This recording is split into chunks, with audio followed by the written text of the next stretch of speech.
बिस्मिल्लाहिर्रहमानिर्रहीम। आज हम थर्मोडायनेमिक का एक टॉपिक डिस्कस करने जा रहे हैं जिसका नाम है फर्स्ट लॉ ऑफ थर्मोडायनेमिक। तो इसकी हम डेफिनेशन देखते हैं। यहाँ पे लिखा हुआ है कि energy can neither be created not be destroyed but it can change from one form to another form.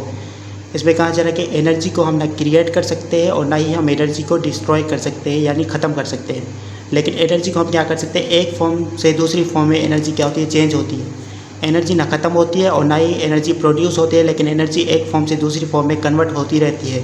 इसीलिए हम इसको क्या बोलते हैं, law of conservation of energy भी हम इसको बोलते हैं। तो इसी तरीके से अगर हम किसी भी सिस्टम को, यहाँ पे लिखा हुआ है, अगर हम किसी भी सिस्टम को हीट देंगे ना, वो किस में कन्वर्ट हो जाएगा, उसके वर्क डन में कन्वर्ट हो जाएगा। इसी तरीके से ही हमने इसको शो किया। ठीक है, तो यहाँ पे हमने क्या किया कि हीट किस में कन्वर्ट होती है, वर्क डन में ही कन्वर्ट होती है।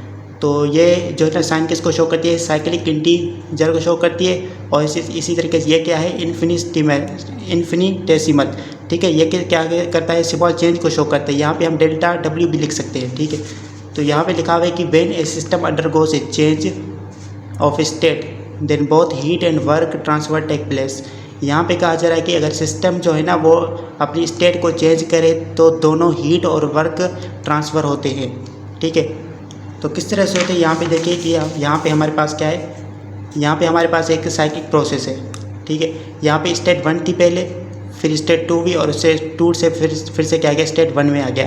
तो यहाँ पे क्या होगा, पहले यहाँ से लेकर यहाँ तक हीट जो है ना वो ट्रांसफ़र होगी, कुछ ना कुछ वर्क डन भी होगा। फिर यहाँ से लेकर यहाँ तक भी क्या होगी, हीट ट्रांसफ़र होगी और कुछ ना कुछ वर्क डन यहाँ पे होगा। ठीक है, तो यहाँ पे क्या था कि सिस्टम जो है ना अपनी स्टेट को चेंज करेगा तो हीट और वर्क दोनों क्या होंगे, ट्रांसफ़र होंगे। इसी तरीके से उस सिस्टम में जो स्टोर्ड एनर्जी होगी, ठीक है, स्टोर्ड जो एनर्जी होती है उसको हम क्या बोलते हैं, total energy of the system. यहाँ पे लिखा हुआ है the net energy transferred stored with in the system. जो नेट एनर्जी ट्रांसफ़र होगी ना वो क्या होगी, सिस्टम में स्टोर्ड होगी, और इसी को हम क्या बोलते हैं, टोटल एनर्जी बोलते हैं सिस्टम की। ठीक है, इसको हम किससे शो करते हैं, D E is equal to, यहाँ पे हो गया delta Q minus delta W. ठीक है, अच्छा, जो थर्मोडायनेमिक है ना उसकी दूसरी डेफिनेशन ये भी होती है, the change in internal energy is equals to net heat flow into the system minus work done by the system. तो ये भी डेफिनेशन होती है थर्मोडायनेमिक की, और ये इक्वेशन होती है। तो यहाँ पे हम क्या करेंगे, अब हम क्या करेंगे, इसको ख़त्म करने के लिए, डेल्टा है ना, इसको ख़त्म करने के लिए हम क्या करेंगे, नाउ यूज़ इंटीग्रेशन। अब हम क्या करेंगे, इंटीग्रेशन का यूज़ करेंगे। इंटीग्रेशन की ये क्या होती है, ये साइन होती है। यहाँ पे हमने 2 लिखा, यहाँ पे 1। ठीक है, डेल्टा यानी चेंज को शो करता है ना, E2 माइनस E1। ठीक है, तो हमने ये लिखा इज इक्वल टू, यहाँ पे भी सेम हो गया। ठीक है, यहाँ पे हो गया Q माइनस, ये हो गया 2, और नीचे पर यहाँ पे हो गया W। इसी तरीके से हम इसको थोड़ा सिंप्लीफाई करेंगे तो E यहाँ पे है ना, अब हम E को यहाँ से यहाँ पे लाएंगे और D खत्म हो जाएगा। अब यहाँ पे 2 हो गया और यहाँ पे नीचे 1 इज इक्वल टू, यहाँ पे Q यहाँ पे, फिर हम यहाँ पे लाएंगे इसको। ठीक है, ये हो गया 2 और ये 1 माइनस। ठीक है, फिर यहाँ पे क्या होगा, ये W यहाँ पे लाएंगे तो ऊपर 2 और नीचे 1 हो गया। अब हम क्या करेंगे, E2 पहले E2 लिखेंगे, फिर माइनस लिखेंगे बीच में, फिर E1। ठीक है, ये लिखा इज इक्वल टू, फिर लिखेंगे Q2 लिखेंगे। ठीक है, अब हम क्या करेंगे, Q2 लिखेंगे, फिर माइनस, और यहाँ पे क्या हो गया Q1। इसी तरीके से ये माइनस हो गया। अब Q और W2 लिखा, फिर माइनस, और ये क्या हो गया W1। अच्छा, इसको हम क्या कर सकते हैं, इसमें ऐसे भी शो कर सकते हैं, E2 minus E1 is equal to, ये हो गया Q1, यानी एक स्टेट 1 से स्टेट 2 में गया, फिर माइनस, फिर ये क्या लिखा है हमने इसको, W, और 1 से लेकर 2 तक स्टेट में गया। ठीक है, अब ये क्या हमारे पास टोटल एनर्जी है, और आपको पता है कि टोटल एनर्जी किसके बराबर होती है, sum of kinetic energy plus potential energy plus internal energy. ठीक है, टोटल एनर्जी इसके बराबर होती है। तो हमने वही लिखा कि यहाँ पे टोटल एनर्जी किसके बराबर होती है, sum of potential energy plus kinetic energy plus internal energy. तो यहाँ पे टोटल एनर्जी स्टेट 1 पे टोटल एनर्जी क्या होगी, E1, यानी स्टेट 1 पे टोटल एनर्जी क्या होगी, यहाँ पे पोटेंशियल एनर्जी, यहाँ पे लिखा 1 plus kinetic energy plus internal energy, ये सारे क्या है, स्टेट 1 पे है। इसी तरह से टोटल एनर्जी है स्टेट 2 पे क्या होगा कि E2 इज इक्वल्स टू क्या हो जाएगा, potential energy plus kinetic energy plus internal energy, और ये सारे क्या है, स्टेट 2 पे है।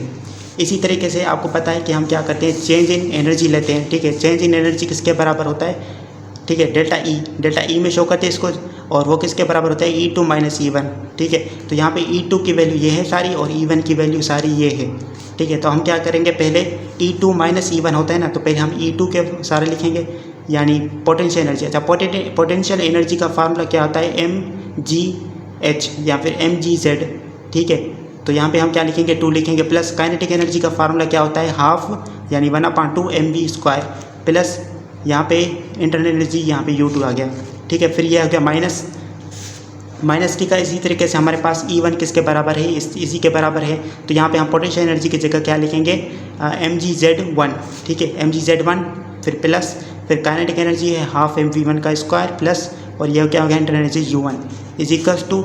अच्छा, यहाँ पे हमने जो है ना अभी इक्वेशन निकाली थी उसमें क्या था कि डेल्टा E किसके बराबर था, इसके बराबर था ना Q1 2 माइनस ये W और 1 से लेकर 2। तो ये फार्मूला था, आगे हमने ये लिखा।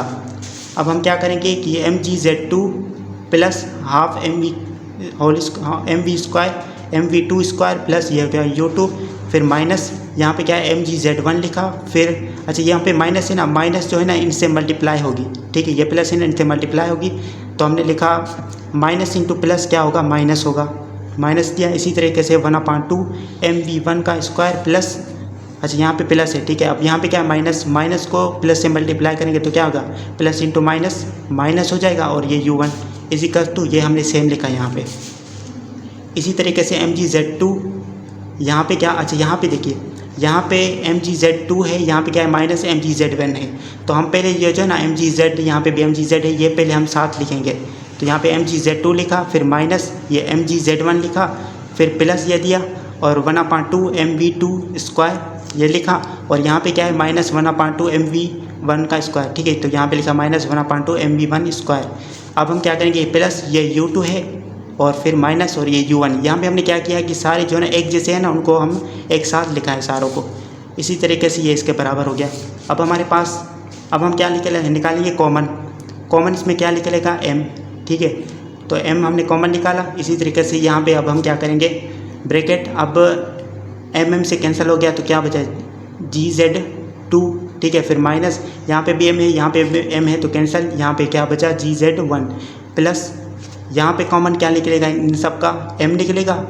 ठीक है, इसीलिए हमने यहाँ पे M दिया और 1/2 ये M से कैंसिल तो v2² फिर माइनस दिया और यहाँ पे M है यहाँ पे भी M है तो कैंसिल हो जाएंगे। तो क्या बचेंगे 1/2 और ये क्या हो गया v1² plus U2 minus U1 और ये इसके बराबर हो गया। अब हम क्या करेंगे फॉर यूनिट मास का मतलब है कि मास जो है ना वो 1 हो। ठीक है, मास 1 है तो इसको हम फॉर यूनिट मास के लिए हम क्या करेंगे इसको नहीं लिखेंगे बस। तो ये क्या हो जाएगा gz1। ठीक है, अच्छा यहाँ पे gz2 माइनस ये क्या है gz1 तो हमने लिखा प्लस मास को छोड़ दें 1/2 ये v2² माइनस और ये v1² प्लस ये U2 माइनस U1 और ये इसके बराबर हो गया। अब हम क्या करेंगे एट डेटम लाइन। ठीक है, अब डेटम लाइन का मतलब क्या होता है कि वो मैं अभी आपको यहाँ पे हमारे पास क्या था साइक्लिक प्रोसेस था ना, तो यहाँ पे पोटेंशियल एनर्जी कुछ ना कुछ होगी। फिर ये जब यहाँ से लेकर सेम जगह पे आएगा तो पोटेंशियल एनर्जी यानी PE1 बराबर किसके हो जाएगा PE2 के बराबर हो जाएगा। ठीक है, पोटेंशियल एनर्जी क्या होगी सेम होगी।